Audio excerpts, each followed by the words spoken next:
The Indus Waters Treaty of 1960 will be held in abeyance with immediate effect until Pakistan credibly and irrevocably abjures its support for cross-border terrorism.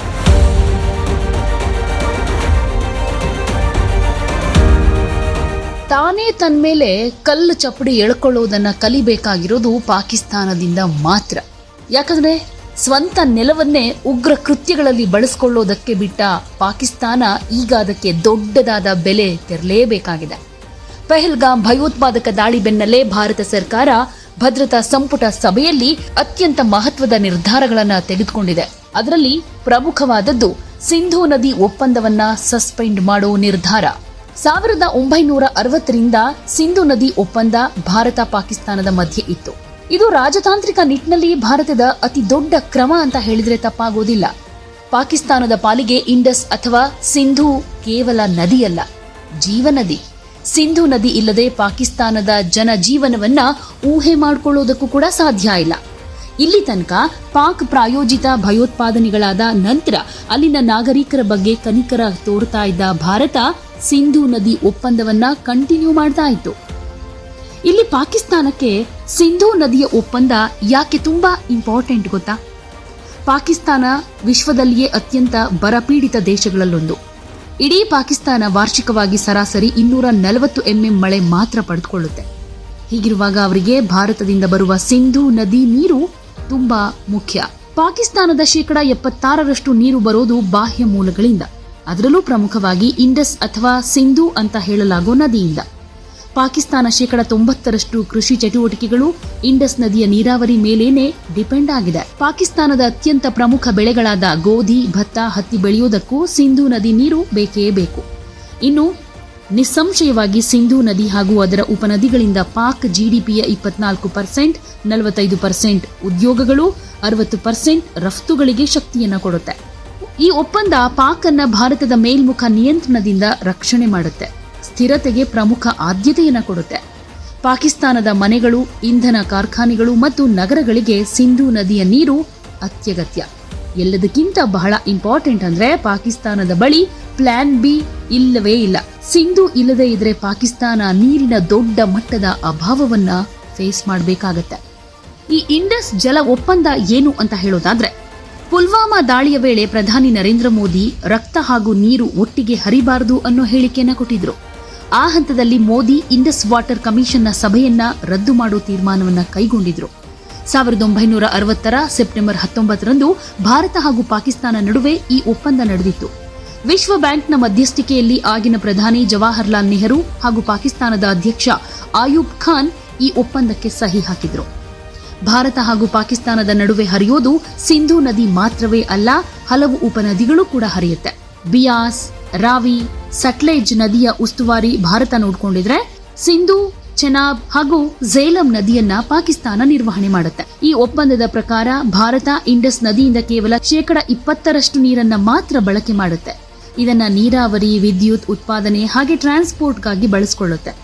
ಹಾಗೇನಾದ್ರೂ ನದಿ ನೀರು ಹಂಚಿಕೆಯ ಬಗ್ಗೆ ಸಮಸ್ಯೆಗಳು ಎದುರಾದ್ರೆ Indus water commission ಅನ್ನೋ ಶಾಶ್ವತ ಮಂಡಳಿ ಇದರ ಪರಿಹಾರ ಕೊಡುತ್ತೆ. ಸಿಂಧೂ ನದಿ ಹುಟ್ಟೋದು ಚೀನಾದಲ್ಲಿ, ಆದ್ರೆ ಈ ಒಪ್ಪಂದದಲ್ಲಿ ಚೀನಾ ಇಲ್ಲ ಅನ್ನೋದು ಇಲ್ಲಿ ಗಮನಿಸಬೇಕಾಗಿರೋ ವಿಚಾರ. 6 ದಶಕಗಳಿಗೂ ಹೆಚ್ಚು ಕಾಲ ರಾಜಕೀಯ ಮತ್ತು ಮಿಲಿಟರಿ ಉದ್ವಿಗ್ನತೆ ಹೆಚ್ಚಾದಾಗ್ಲೂ ಭಾರತ ಹಾಗೆ ಪಾಕಿಸ್ತಾನದ ನಡುವೆ ಶಾಂತಿಯುತ ನೀರು ಹಂಚಿಕೆಗೆ ಅನುಕೂಲವಾಗುವಂತೆ ಸಿಂಧೂ ಜಲ ಒಪ್ಪಂದ ನಿರ್ಣಾಯಕ ಪಾತ್ರ ವಹಿಸಿತ್ತು. ಈಗ ಈ ಒಪ್ಪಂದ ರದ್ದಾಗಿದೆ. ಹಾಗೆ ಇನ್ನೂ ಇಂಪಾರ್ಟೆಂಟ್ ವಿಷಯ ಏನಂತಂದ್ರೆ, ಸಿಂಧೂ ಜಲ ಒಪ್ಪಂದ ಏಷ್ಯಾದ 2 ರಾಷ್ಟ್ರಗಳ ನಡುವಿನ ಏಕೈಕ ಗಡಿಯಾಚೆಗಿನ ನೀರು ಹಂಚಿಕೆ ಒಪ್ಪಂದ. ಈ ಒಪ್ಪಂದ ಕೆಳಭಾಗದಲ್ಲಿರೋ ದೇಶವಾದ ಪಾಕಿಸ್ತಾನಕ್ಕೆ ಅನುಕೂಲಕರವಾಗಿದೆ. ಸಿಂಧೂ ನದಿ ವ್ಯವಸ್ಥೆಯ ಸರಿಸುಮಾರು 80% ನೀರಿನ ಪ್ರವೇಶವನ್ನ ಪಡೆದುಕೊಳ್ಳುತ್ತೆ. 2001ರ ಭಾರತೀಯ ಸಂಸತ್ನ ದಾಳಿ ಮತ್ತು 2019ರ ಪುಲ್ವಾಮಾ ದಾಳಿ ಸೇರಿದ ಹಾಗೆ ಹಲವಾರು ಭಯೋತ್ಪಾದಕರ ದಾಳಿಗಳು ನಡೆದಾಗ್ಲೂ ಭಾರತ ಸಿಂಧೂ ಜಲ ಒಪ್ಪಂದದಿಂದ ಹಿಂದೆ ಸರಿದಿರಲಿಲ್ಲ. ಆದರೆ ಈಗ ಮೋದಿ ಸರ್ಕಾರ ಈ ಮಹತ್ವದ ನಿರ್ಧಾರ ತೆಗೆದುಕೊಳ್ಳುವ ಮೂಲಕ ಪಾಕಿಸ್ತಾನಕ್ಕೆ ತಿರುಗೇಟನ್ನ ಕೊಟ್ಟಿದೆ. Recognizing the seriousness of this terrorist attack, the CCS decided upon the following measures. The Indus Waters Treaty of 1960 will be held in abeyance with immediate effect until Pakistan credibly and irrevocably abjures its support for cross-border terrorism. The integrated check post Atari will be closed with immediate effect. Those who have crossed over with valid endorsements may return through that route before 1 May 2025.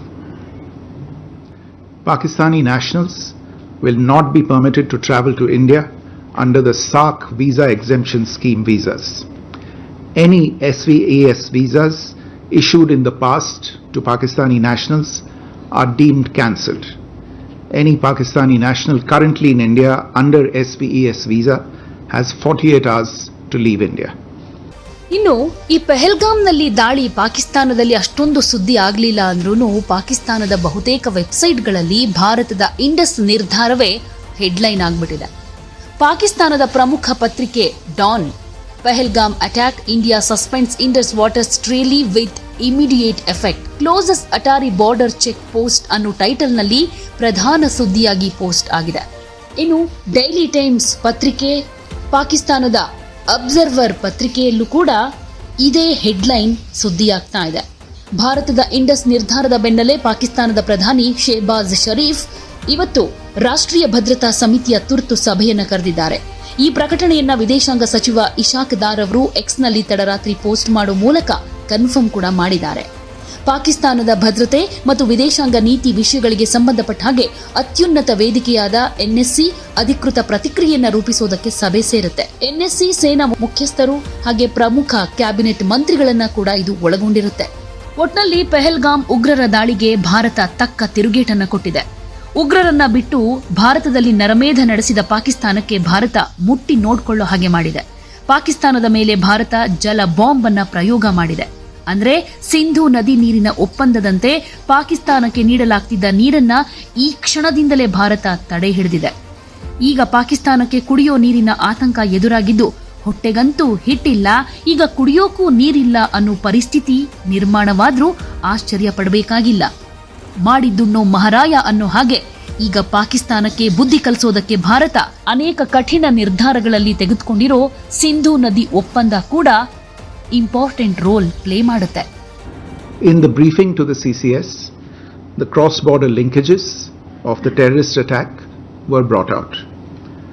It was noted that this attack came in the wake of the successful holding of the elections in the Union Territory and its steady progress towards economic growth and development. Recognizing the seriousness of this terrorist attack, the CCS decided upon the following measures. 1.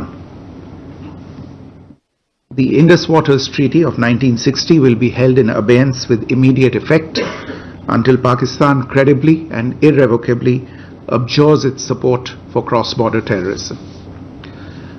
2. The integrated check post Atari will be closed with immediate effect.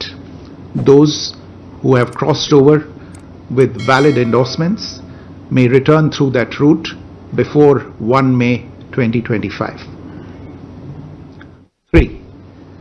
Pakistani nationals will not be permitted to travel to India under the SARC visa exemption scheme visas.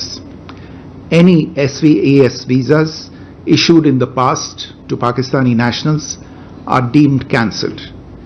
Any Pakistani national currently in India under SVES visa has 48 hours to leave India. 4.